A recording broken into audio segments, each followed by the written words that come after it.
इंद्राला नंतर पश्चात्ताप झाला.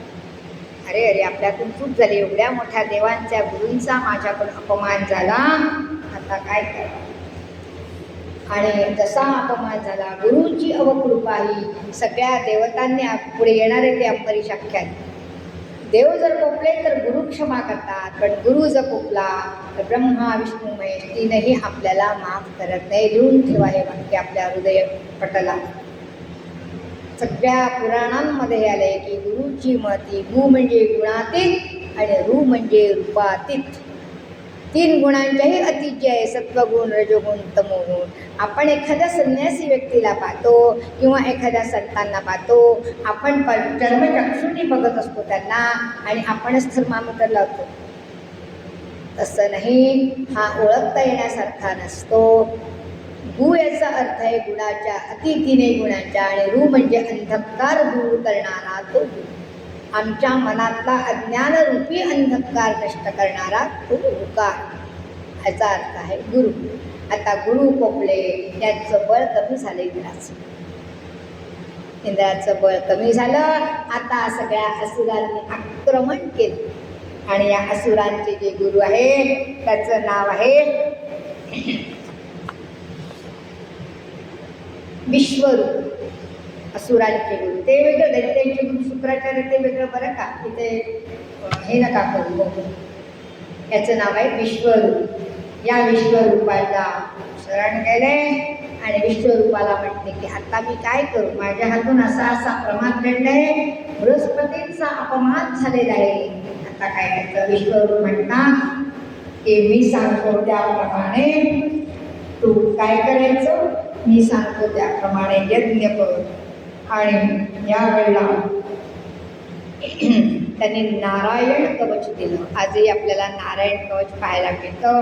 हे नारायण कवच आपल्याला बल आणि शक्ती देतं. ते नारायण कवचाने तू हे कर, ते दिलं. आता असुरांना आहुती देताना गंमत अशी झाली, जसं आपण पाहिलं ना राहुकेतूंचं येणाऱ्या पुढेची कथा. मोहिनी काय वाटत असते, अमृत कुंभ घेऊन येते ना, त्यावेळेला कोण राहुकेतू देवतांचं रूप घेऊन जाऊन बसतात त्या देवतांच्या बाजूने. आणि हे कोणाच्या लक्षात येतं, चंद्राच्या लक्षात येतो येणार ती कथा पुढे. आणि म्हणून त्या राहुकेतूंचा चंद्रावर राग आहे आणि ते ग्रहण असलं म्हणतो. वास्तविक त्याच्यात खगोलशास्त्री आहे अर्थातच, ते एका रेषेत येणं वगैरे पृथ्वी चंद्रासाठी. पण देवतांच्या पुराणातली कथा अशी आहे की या राहुकेतूंचा चंद्रावर आणि सूर्यावर.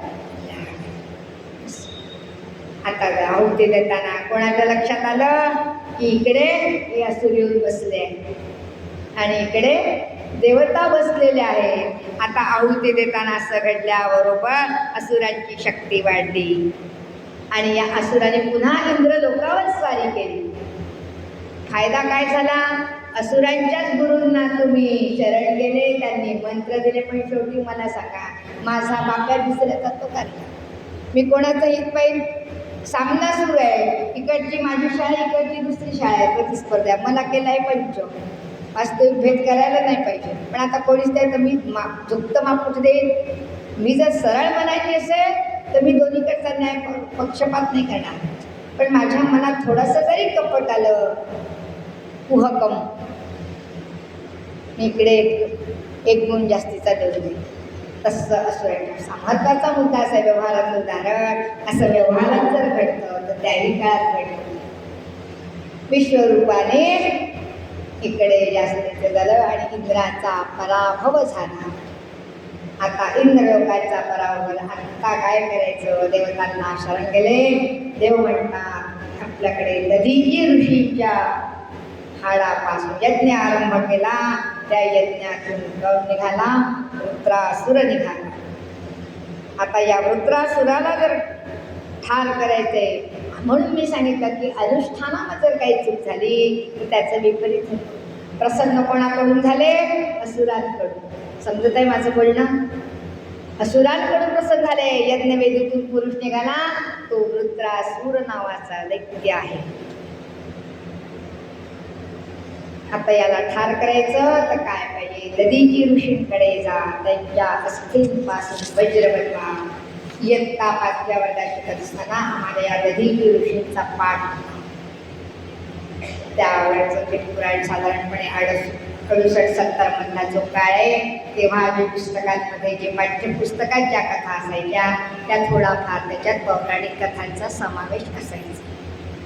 बरोबर आहे, विज्ञान तर असायचं पण थोड्याफार पौराणिक कथाही त्यामध्ये समाविष्ट असायच्या. भीष्म प्रतिज्ञा म्हणून जी कविता होती ती त्यावेळेला प्रतिज्ञे जे केले यदुकुळवरे युद्ध न करी धरीना शस्त्रा ते गदन समयी निजते घडे ना हे मिथ्या जरी तरी न मी भाग करेन. आणि अशा प्रकारे भीष्मांनी जी प्रतिज्ञा कृष्णांची प्रतिज्ञा मी हातात शस्त्र धरणार, पण भीष्माचार्याने ती प्रतिज्ञा मोडायला लावली होती. येणार आहे तो येणार. समोर आपल्याला महाभारताचं युद्ध तितकं नाही पण थोडाफार. आणि आता इतकं सगळं झाल्यावर कधीची ऋषींकडे गेले, मला जर एखादी वस्तू पाहिजे असेल कोणाकडून तर मी थोडंसं नम्रपणे जाईल. हो तुमच्याकडे आले ते वस्तू द्या बरं तुमच्याकडची, तो देईल का दोघं ते टाकतो म्हणेल ना. पहिली प्रश्न कसं या मी आहे कमी सणाचं काम आहे, एखाद्या ऑफिसरकडे जायचं आहे मला, तर त्याच्या केबिनमध्ये जाण्यासाठी मला काय म्हणावे, आत येऊ का सर, आत येऊ का मी तुमच्या.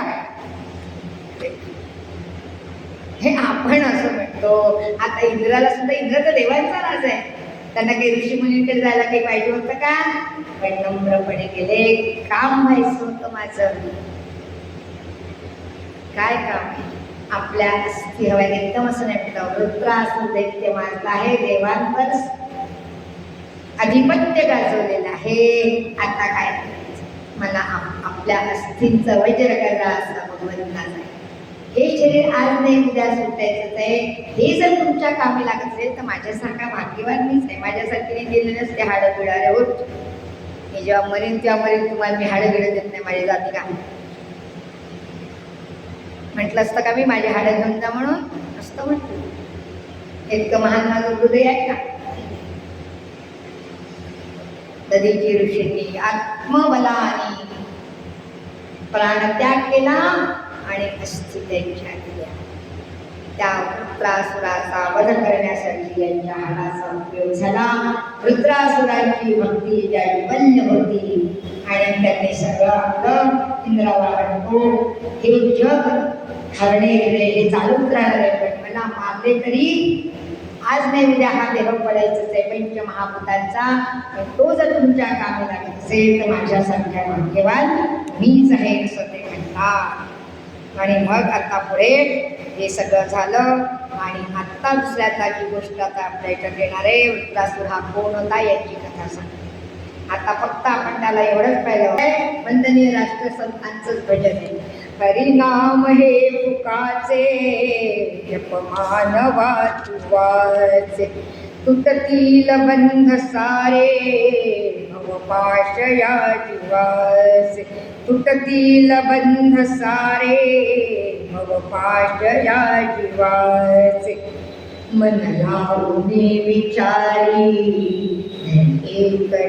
एकनिष्ठतारी, निष्काम गामुरारी अतिहर्षे देवनाचे. निष्काम गामुरारी अतिहर्षे देवनाचे. नच जाई पुण्यधामा बसरे करीत कामा, कामात लक्ष रामावरी ठेव अंतरीचे. कामात लक्ष रामावरी ठेव अंतरीचे. हरिनाम हे फुकाचे जपमा म्हणा सगळ्या वाचे. हरिनाम हे फुकाचे जपमान वाचुवाचे. सोडून कल्पनाही निंदा स्तुती जगाची, रंगून एक भावे सुख घे हरिपदाचे. रंगून एक भावे सुख घे हरिपदाचे. तुकड्या म्हणे वेळा साधू सांगून घे पुकाची तुकड्या म्हणे ही वेळा सांगून घे पुकाची अनमोल जन्म जाता मग मार त्या यमाचे अनमोल जन्म जाता मग मार त्या यमाचे हरिनाम हे पुकाचे जपमान वाचुआचे वंदनीय राष्ट्रसंत तुकडोजी महाराज की जय, सद्गुरुनाथ महाराज की जय, बोलो वृंदावन बिहारी लाल की जय, भागवत माता की जय. म्हणजे म्हटलं तर राजाला सगळीकडे सर्वत्र भ्रमण करावंच लागते ठीक आहे. आणि त्याने एक पाहिलं आकाश मार्गातून जात असताना त्याचा रथ कैलास पर्वतावर माता पार्वती आणि शिवजी वार्तालाप करत होते, बसलेले होते. सगळे ऋषी मुनी सगळ्यांना आश्चर्य वाटलं आणि त्यांनी सांगितलं आपल्या पत्नीला मांडीवर घेऊन ही भगवंताची लीला आहे. शरीराच्या स्तरावर आपण कोणत्याही भगवंताकडे बघायचं नसतं. एक माया आहे आणि एक ईश्वर आहे, पुरुष आणि प्रकृती. तर त्यांनी काय म्हटलं सगळे ऋषी मुनी आहे आणि यांना कसं काय काहीच वाटत नाही, काही सगळी लाजबीज सोडून दिली का आपल्या पत्नीला मांडीवर घेऊन बसलेली. झालं पार्वतीला ते शब्द, शिवजी तर शांतच राहिले पण पार्वती माताने शाप दिला.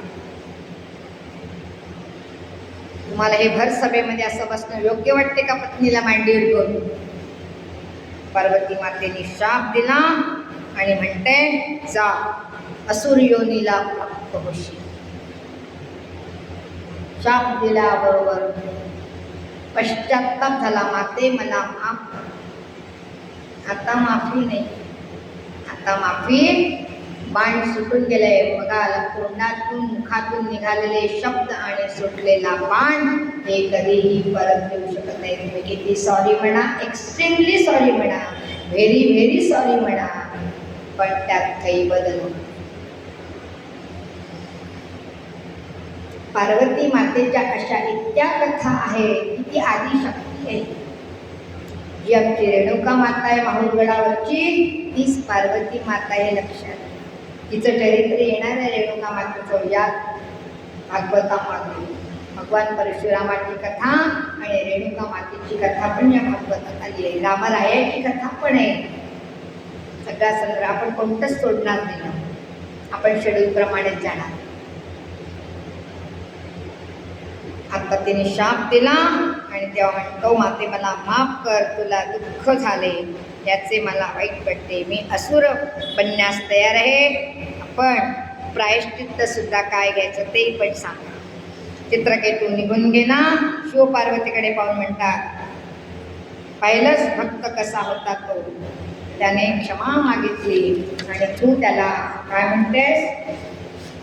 कुठं निघून गेला राजा चित्रकेतू. आता ही पत्नीकडे पाहूनच असं म्हणतात शिवजी आपले काय सांगत आहे तिला, शापापासून मुक्त करा असे त्यांनी म्हटलेले नाही. तू माफ केलं, मग आता काय करायचं? तुला त्याचे दुःख वाटले म्हणून क्षमा मागितली, त्याला त्याचे दुःख झाले, तो असो बनला. पण त्याची पूर्व भक्ती मात्र त्यावेळी शिल्लक होती, ती प्रकट झाली. आपण एक लक्षात घेऊ की जो भक्त आहे पण कुठेतरी परिस्थितीवश जाऊन पुन्हा वाईट मार्गाला लागलाय, पण आधीचं कर्म जर चांगलं असेल तर त्यालाच उपरती होत असते या मार्गाकडे येण्याची.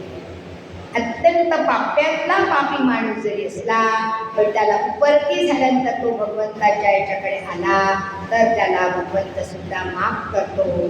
याचे आपण आतापर्यंत पुष्कळ श्लोक सांगितले मी तुम्हाला की कितीही दुराचारी जरी असला तरी त्याची काळजी घेण्यासाठी नारायण स्वतः सिद्ध आहे. पण त्याच्यासाठी मला पूर्णतना मनाधनाने त्याला सरेंडर व्हावं लागेल. आत एक बाहेर एक असं नको. पाखंडी म्हणून पाखंड केव्हा सिद्ध करायचं? जेव्हा तुम्ही पोचलेले आहात त्याच्या तेव्हा पाखंडी म्हणा. आत्ता मला येतच नाही, अंगी नाही ज्ञान आणि साधू मला मान, हे नारायणाला मान्य नाही, याला पाखंडी म्हणतात. थोडीशी जरी त्या देवाबद्दल करुण आहे, मुदित आहे हृदयामध्ये, प्रेम आहे, दयामय आहे. की नाही? मधुर वाक्य कोकिळा आम्हाला शिकवत आहे.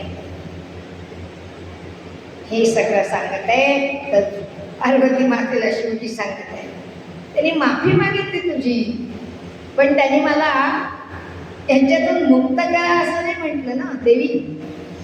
मग काय करायचं आता? काय म्हणताय या 6व्या स्कंदामधला हा 348वा जो श्लोक आहे, ज्यांच्याकडे भागवत ग्रंथ आहे त्यांनी मी मध्ये मध्ये श्लोकांची संख्या सांगत जाते आपल्याला. त्याचं कारण म्हणजे आपण ते डिटेल वाचू शकता घरी गेल्या. तर हा विद्याधर बनून आला होता आणि शिवजी त्याला सांगतात, माझ्याशिवाय जगात कोण आहे तू विचार कर. आधीची भक्ती हा विद्याधर नावाचा भक्त होता. समाज माध्यमापासून वेगळा आहे, आम्ही सगळ्यांचंच आहे. आम्ही दोन दिसतो पण दोन नाही, फक्त दिसतात एवढे. प्रकृती आणि पुरुष. जगत पितरो वंदे पार्वती परमेश्वर. विद्याधराला सांगितलं होतं देवाने की आम्ही, म्हणून आजही आपण काही काही चित्रामध्ये पाहतो की अर्धनारी नटेश्वर.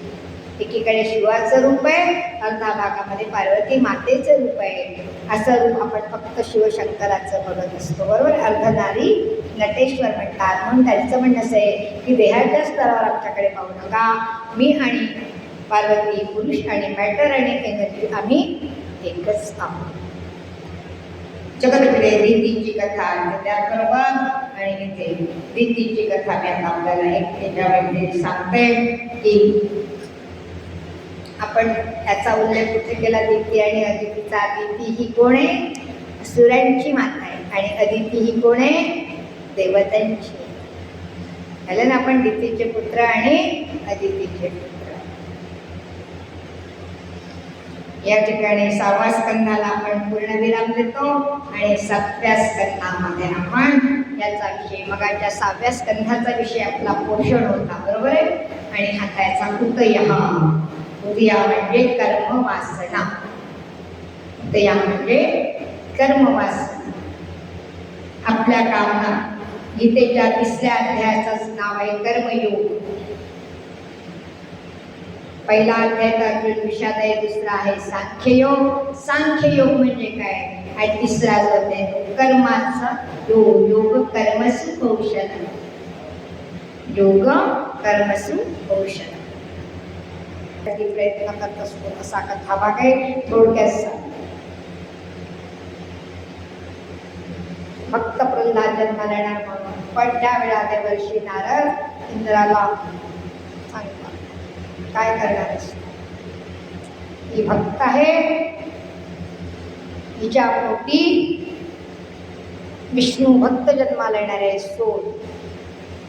देवर्षी नारदांनी तिचं पालन पोषण केलेलं आहे. आणि पुढे सांगत आहे की प्रल्हाद गुरुकुलामध्ये जाते. प्रल्हादाला पकडून ठेवायचे. तो सारखा वासुदेवाचं नारायणाचं नाव घ्यायचा. ओम नमो नारायणाय, ओम नमो नारायण.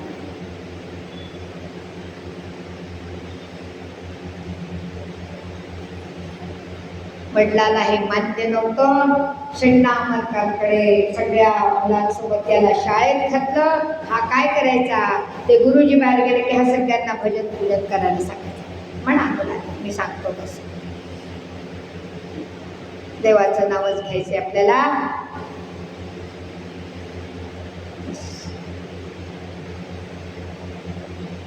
अगा वैकुंठीच्या राया राया, गा वैकुंठीच्या राया राया, अगा अगा कान्होपात्रेच्या नाथा, अगा वैकुंठीच्या राया राया, गा वैकुंठीच्या राया. वैकुंठीच्या राया, नारायण नारायण नारायण. दुसरं कुठलंच नाव म्हणू नका. हे शिक्षण वगैरे सगळं झूट आहे. सगळ्या मुलांना इतकं तयार केलं या बालकाने. आता एक दिवस हिरण्यकश्यप म्हणे गुरुजींना, आणा तुमचे सगळे विद्यार्थी काय काय शिकवलं मला जरा बघू तर द्या.